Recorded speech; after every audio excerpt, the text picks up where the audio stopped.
Hello friends again, welcome back to Shadows of Revenge. First of all, tell me, where are you from the world watching my video? This is a true story, so watch till end. My name is Graham. The house in Westlake Hills sat high above Austin, like it was proud of itself. From the street, it looked like success had finally settled down and decided to stay. Pale limestone walls caught the Texas sun and reflected it warmly, almost graciously. Wide glass windows faced the hills, drinking in every sunset as if they'd been designed solely for admiration.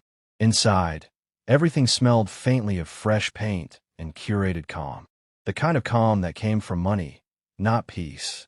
$3.2 million bought a home that looked like a magazine spread frozen in time. Every cushion aligned, every vase placed with intention, every surface whispered luxury, and none of it belonged to him. For 30 years, Graham Foster lived inside that house without ever truly inhabiting it. He moved through rooms carefully, like a guest afraid of touching the wrong thing. He learned which floors creaked and which didn't, not because he was sneaking, but because any disruption, even a sound, could draw commentary. Blair had made the house beautiful. That was her gift. Interior design was more than her profession. It was her language. She spoke through textures and palettes, through mood boards and subtle judgments. She could transform empty spaces into elegance within days. She could also make a man feel invisible without ever raising her voice. At first, it had seemed like partnership. Early years were filled with plans, shared laughter, and a sense of building something together. When Graham launched his software company, Blair hosted dinners for potential investors. She selected wine pairings. She arranged the lighting so everyone looked important. But somewhere along the way, the standards changed. Not suddenly, not dramatically, just enough that he was always behind them. The living room was redecorated 3 times in 2 years. Each time, Blair explained that the previous design no longer reflected who we are anymore. The word "we" always came with an invisible asterisk, one that never included him. His favorite leather chair disappeared one afternoon. He came home from work and found an empty corner where it had sat for nearly a decade. "Oh, that old thing," Blair said lightly when he asked. "It didn't fit the aesthetic. I put it in storage." No discussion, no warning, just gone. At dinner parties, he learned to stay quiet. If he chose the wrong wine, Blair's eyebrow would lift almost imperceptibly. Guests rarely noticed. He did. She would correct him gently, then laugh it off, a polished laugh that made everyone else comfortable while shrinking him inch by inch. He learned to smile when embarrassed. He learned to apologize without knowing what he'd done wrong. By year 20 of the marriage, he was sleeping in the home office. At first, it was temporary. Late nights, work stress, a project launch. Eventually, it became permanent. The leather couch molded itself to his shape. His pillows stayed folded at one end. No one asked when he was coming back to bed. By year 29, he stopped trying to guess which version of perfect Blair wanted him to be. He already knew he was failing at all of them. They had 2 children. Riley, their eldest, was sharp in a way that cut clean. 27 years old, a forensic accountant in Seattle, she saw patterns the way others saw colors. She had learned early how to read rooms, how to recognize manipulation disguised as charm. She loved her mother, but she did not confuse love with blindness. Austin, their son, was different. At 24, working as a financial analyst in Boston, he was intelligent, ambitious, and still deeply loyal to the version of his mother he needed to believe in.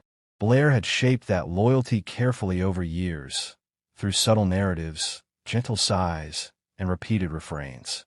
"Your father just doesn't express emotion well. Your dad means well, but he's distant. He's good at business, not people." Eventually, Austin stopped questioning those statements. He simply absorbed them. When Graham tried to explain himself, it sounded defensive. When he stayed silent, it looked like confirmation. The heart attack came on an ordinary October afternoon. October 23rd. Blair was in the kitchen, overseeing a painter. She stood with her arms crossed, explaining why the previous beige was builder grade and the new beige was sophisticated. The painter nodded patiently. Graham felt the pressure before the pain. It wasn't sharp. It was heavy, like someone had lowered an iron plate onto his ribs. His breath shortened. His vision narrowed. He didn't call out. He didn't want to interrupt. He grabbed his car keys and drove himself to the emergency room. Blair couldn't come. The painter needed supervision. At the hospital, fluorescent lights hummed above him while machines beeped with mechanical indifference. The cardiologist was kind, efficient, practiced. He used the word stress 14 times. Graham counted. Finally, the doctor leaned back, folded his hands, and looked at him differently. Not as a patient, but as a man. "Mr. Foster," he said gently, "your heart is sending you a message. Are you listening?" Lying there, staring at walls the exact shade of the beige Blair had rejected, Graham realized something with startling clarity. He could die in that house, and Blair wouldn't notice until his body blocked her closet door. It wasn't bitterness. It was arithmetic. They had stopped seeing each other as people years ago. To her, he was a prop, one that kept breaking character. Riley came to the hospital that evening. She sat beside him, held his hand, said very little. She didn't need to. Her presence was enough. Austin called once. Brief. Polite. "Are you okay?" he asked. "I am," Graham said. "Good," Austin replied, and hung up. He heard Blair's voice faintly in the background. Annoyed, impatient, always in motion. The discharge nurse lingered longer than necessary when handing him the paperwork. "Take care of yourself, Mr. Foster," she said quietly. "You're the only one who can." Driving home, he took the long way through downtown Austin. The sunset washed the limestone buildings in gold. He built a software company here from nothing. Sold it 2 years earlier for $8.5 million. He had created something real, something that worked. Yet somehow, he couldn't build a marriage that didn't require him to disappear. That night, Blair knocked on the office door. "Are you coming to bed?" "Working," he said. She sighed, that particular sigh that carried disappointment without responsibility, and walked away. He lay on the couch, one hand resting on his chest, feeling his heart beat steadily. Still here, still ticking. The question arrived quietly, but it refused to leave. Did he want to survive, or did he want to live? The heart attack was minor. The wake-up call was not. In the hospital bed, he had finally understood the truth he'd avoided for decades. He had spent 30 years making himself smaller, so someone else could shine brighter. His body had simply spoken when his voice could not. The discharge paperwork took 20 minutes. He signed each page carefully, his hand steadier than it had been in years. When he stepped into the October sunlight, he realized the decision had already been made. He just hadn't executed it yet. That night, while Blair talked endlessly about the painter's incompetence and the wall still not being right, Graham stared out the passenger window and watched Austin pass by in reflections. He was already gone. Later, alone, he opened his laptop and began planning the way he'd planned every business deal of his life. Quietly, methodically, without emotion. 6 months. That was what he gave himself. 6 months to disappear correctly. As winter approached, nothing outward changed. Blair continued hosting, complaining, perfecting. Graham continued nodding, listening, shrinking. But inside, everything was rearranging. Money was simple. After taxes, the company sale left him with $4.2 million. He created an irrevocable family trust.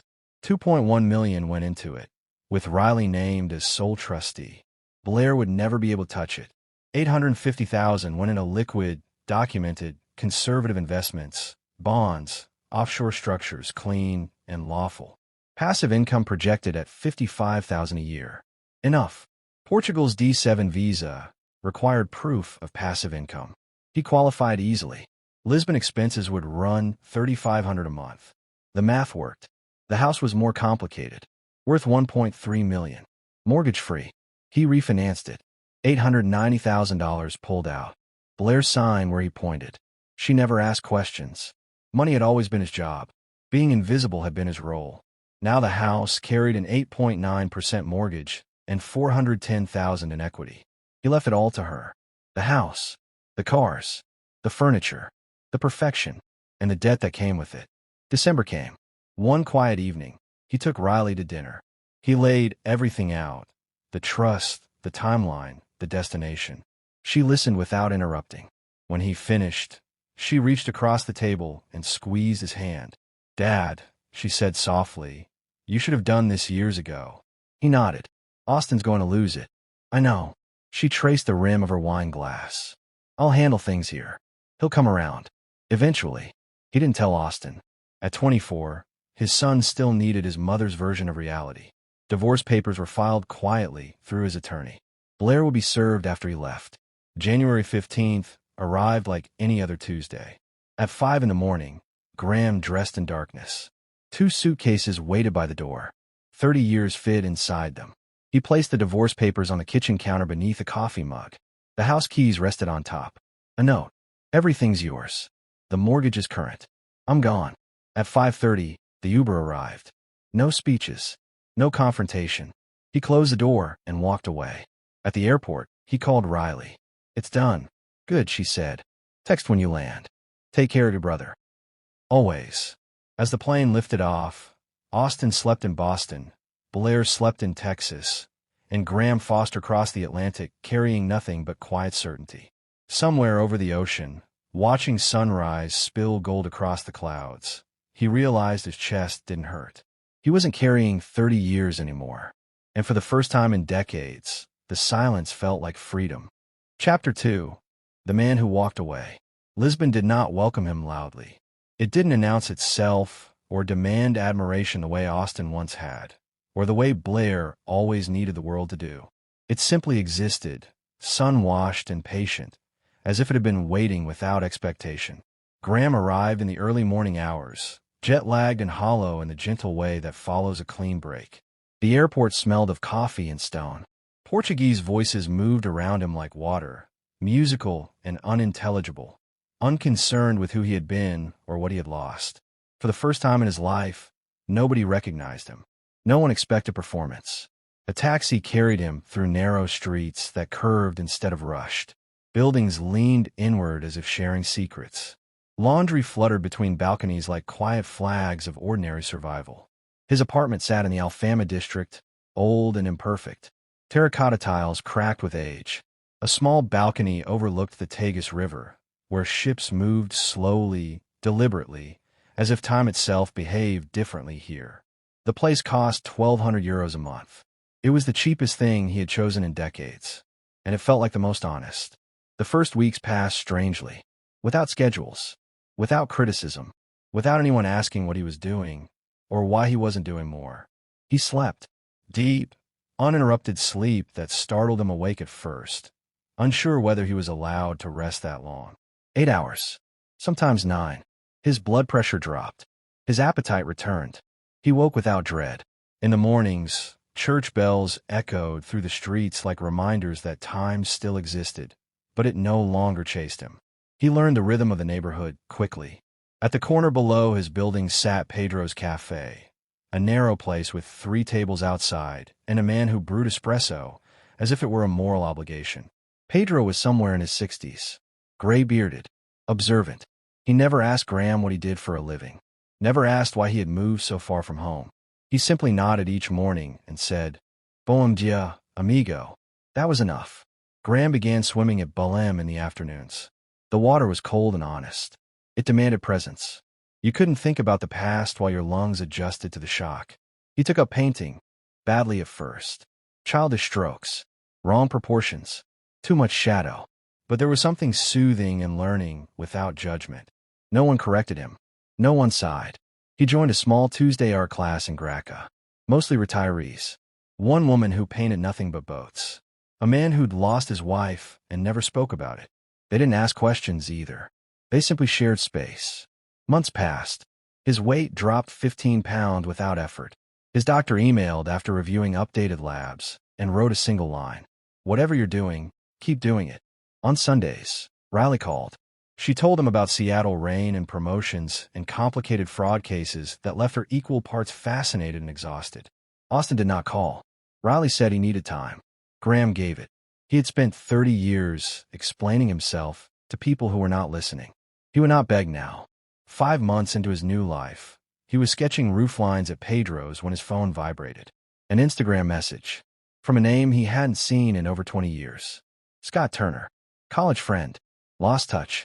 The kind of man who existed now only in faint memory and outdated photos. The message was brief. Hey Graham. Long shot, but thought you should know. Blair's getting married next month. Guy named Preston Montgomery. Big vineyard wedding in hill country. Figured you'd want a heads up. Take care, man. Graham read it twice. Then once more. He set the phone down beside his espresso. Waited for emotion. Anger didn't come. Jealousy didn't arrive. What he felt instead was curiosity. The same mild interest one feels when hearing a sequel was made to a movie they walked out of halfway through. He typed back, "Thanks for telling me. I'm good. Really good." Then he opened his laptop. Not because he cared about Blair, but because instinct never fully disappears. Preston Montgomery's Instagram was public. 300,000 followers.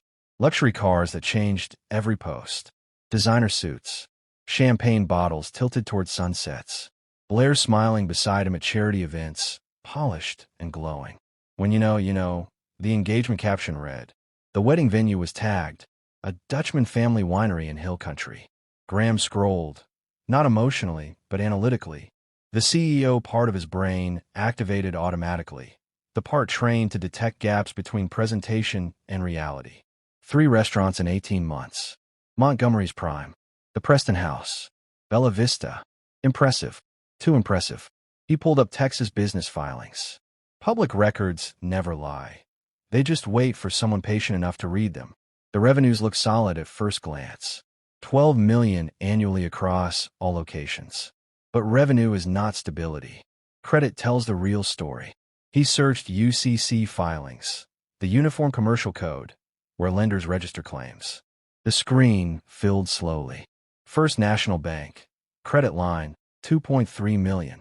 Maxed out. Capital Southwest. Equipment financing, 1.8 million. Fully extended. Personal guarantees on both. His expression didn't change, but something inside him tightened. Then came county records. Supplier liens. Food distributors owed 180,000. Wine suppliers suing for 95,000. These weren't negotiation tactics. These were people who hadn't been paid. Graham leaned back in his chair. Tourists passed Pedro's cafe laughing, unaware that a man 4,000 miles away was about to marry into a collapse. Then he found the lawsuit. Marcus Webb versus Preston Montgomery. Filed April 20th. Webb claimed he'd invested $800,000 to launch Montgomery's Prime. 6 months later, he'd been forced out for half the value. His remaining investment and contacts were then used to open the other 2 restaurants. Classic structure. New money paying old debt. Expansion masking decay. A pyramid dressed in linen suits. Graham stared at the screen for a long time. Not because of Blair. Because of Austin. His son's name appeared repeatedly on Preston's social media. Tagged in photos, captions calling him my groomsman and brother from another mother. Austin was about to publicly stand beside a fraud. A public endorsement and photographs that would not disappear. The next morning, Riley called before he could say anything. "Dad," she said, "I've been looking into Preston too. It's worse than what you found." She'd run his companies through forensic software used at her firm. Revenue discrepancies everywhere. "He's telling investors 12 million, she said. But realistically, 6 or 7. The rest is accounting fiction. How many investors? 15. Mostly friends and family. About 2.7 million total. Graham closed his eyes. 15 families. Second mortgages. Trust misplaced. And Austin, he asked. He's not just attending. He's a groomsman. Front and center. The lawsuit's trial date sat 1 month after the wedding. When it went public, everyone in those photos would be questioned. Everyone.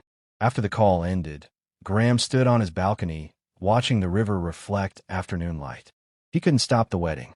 The email arrived at exactly 9 o'clock in the morning. Conrad would have been drinking his first coffee, the expensive kind he insisted on importing, probably still riding the satisfaction of believing he had handled the problem. He had reached out to his father. Reliable. Predictable. The man who always fixed things quietly. What Conrad didn't know was that the silence he'd relied on for years was no longer protecting him. It was closing in. 15 minutes after the message was delivered, Kenneth called. "He's already tried to reach you 3 times, he said. "I'll answer when I'm ready." The man replied calmly. An hour later, the phone rang again. He let it ring twice. "Dad," Conrad said the moment he picked up. His voice was tight, controlled, the tone of someone pretending not to panic. "Did you see this email? Some investor just demanded $16 million. 45 days, or they force a sale of the entire company." "I saw it." This is insane. I don't even know who these people are. Cornerstone Equity. I need time to figure out how to handle this. I was hoping maybe you could. I can't help you with that. Silence. Then what? I can't help you. But Dad, this is the company. Our company. 45 days, he said quietly. That should be enough time to figure something out. Then he ended the call. During the first week, Conrad went to the banks. Kenneth relayed everything, professionally, dispassionately, as the situation deteriorated. Once word of the for-sale clause surfaced, credit lines froze. Lenders backed away.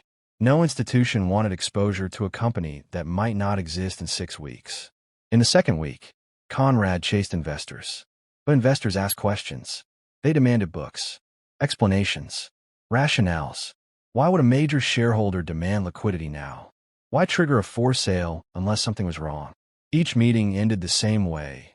Polite smiles, delayed responses, eventual silence. By the third week, Conrad's calls multiplied. 5 in one day, 6 the next. He answered only twice. Each time, his response remained unchanged. I can't help you with that. By the fourth week, the voice on the other end finally fractured. Dad, please. The word landed heavily. The board is panicking, Conrad whispered. Catherine is. He stopped himself. I don't know what to do. You asked me for $30,000, his father said evenly. 3 days after your wife told me my time was over. That was different. No, he replied. This is about the company. About our legacy. No, Conrad. This is about accountability. The call ended again. Weeks blurred together. Conrad sold personal assets, watches, vehicles, anything liquid. Catherine began calling everyone she knew, leveraging connections that evaporated the moment money was mentioned. Former clients declined politely. Old associates suddenly became unreachable. Even if he sold everything, the house, the cars, his personal holdings, it would barely touch a fraction of what was owed. $16 million is not a mistake you fix with effort. It's a reckoning. Through it all, the man felt no pleasure, no triumph, only inevitability. This wasn't revenge. It was gravity. On the 45th day, the deadline passed. Kenneth called that evening. It's done, he said. They couldn't raise the funds. The for-sale clause has been triggered. A pause. I've scheduled a meeting. Day after tomorrow. 10 a.m. Conrad and Catherine will finally meet the investor. Good, he said. Richard, Kenneth added carefully. Are you certain you want to be there? He thought of Eleanor. I've never been more certain. The next morning, Conrad received another email. A meeting had been scheduled at Cornerstone Equity Group's offices. At last, the anonymous investor would reveal themselves. At last, he would understand. The elevator ride to the 38th floor was silent. The building was all glass and steel, the kind Conrad admired, the kind he believed signaled legitimacy. He arrived 10 minutes early. Through the conference room walls, he could already see them. Conrad, pacing near the window, phone in hand. Catherine seated at the table, arms crossed, jaw tight. They looked like people waiting for a verdict. In a way, they were. He adjusted his tie and opened the door. Conrad turned. Dad. Confusion rippled across his face. What are you doing here? He stepped inside calmly and closed the door behind him. I'm exactly where I need to be. Catherine frowned. This is a private meeting. We're waiting for the investor. I know. He walked to the head of the table and took the seat. Conrad's breath caught. 7 years ago, he said evenly, Sterling Manufacturing was 90 days from insolvency. Conrad froze. You were over-leveraged. The banks were circling. Your accountant reached out before you did. The words landed slowly. You told me you'd secured emergency funding. A private equity firm. $6.5 million. Conrad swallowed. That money came from me. The room went silent. That's not possible, Conrad whispered. It's documented, he replied. Cornerstone Equity was formed in Kenneth Morgan's office. I liquidated retirement accounts, investments, everything Eleanor and I built. Realization spread across Conrad's face like frost. You're Cornerstone. I am. Catherine leaned forward sharply. Then why tell us now? Because 45 days ago, he said, you asked me for $30,000. He let the number hang in the air. I decided it was time you understood what family actually meant. Conrad collapsed into his chair. I don't understand, he said quietly. If you saved us then, why this now? He stood. Because you confuse silence for weakness. Then he placed a folder on the table. There's one more matter. Inside were audits, ledgers, wire transfers. Over $900,000 in misappropriated funds, he said calmly. Unauthorized travel, personal renovations, tuition coded as business expenses. Catherine said nothing. Your equity payout, he continued, after clawbacks and penalties, is zero. Catherine exploded. Zero. Yes. He placed 2 corporate credit cards on the table. One with Conrad's name, one with hers. He took the scissors and cut them. Clean, final. You have nothing left. He buttoned his jacket. This meeting is over. Conrad dropped his face into his hands. Catherine stared at the shredded cards, already calculating her exit. He felt no triumph, only peace. 3 days later, the wire transfer arrived. $14.7 million. He stared at the number, not with greed, but with confirmation. It had never been about the money. It was about dignity, about standing when you've been told to sit, about remembering your worth when others forget it. A week later, he sat on the porch of a quiet new home, modest, warm, chosen by him. A letter arrived. Conrad's handwriting. He read it once, folded it, placed it in a drawer. Some lessons arrived too late for reply. As the sun dipped low, the sky burned gold, Eleanor's favorite color. He almost felt her beside him. For the first time in 3 years, dinner tasted different. Not like obligation, not like charity. It tasted like freedom. At 68, he finally understood. You don't eat last when you know your worth. You eat when you decide you're done being invisible. The elevator rose in silence. 38 floors of polished steel and mirrored walls reflected a man who no longer looked uncertain. His back was straight. His hands were steady, not because he felt powerful, but because he no longer needed to prove anything. The doors opened softly. Cornerstone Equity Group, a name that had lived in shadows for 7 years. Beyond a reception area waited a glass-walled conference room, suspended high above the city.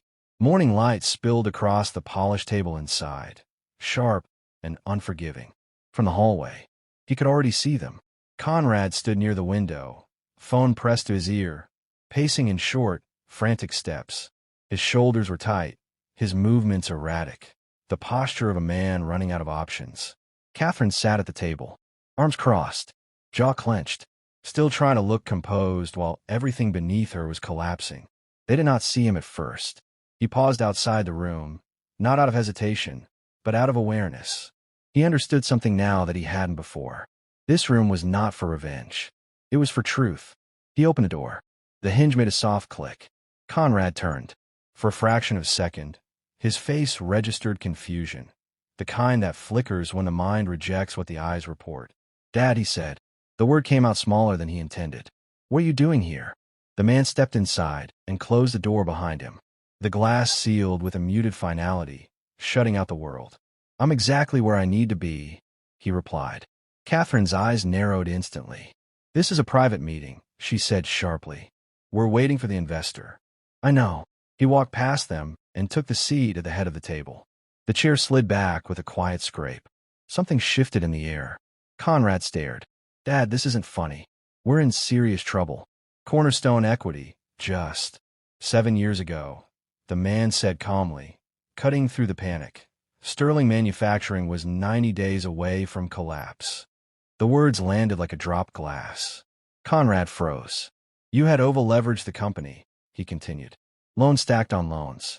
A headquarters you couldn't afford. Growth you assumed would never slow. Catherine shifted uncomfortably.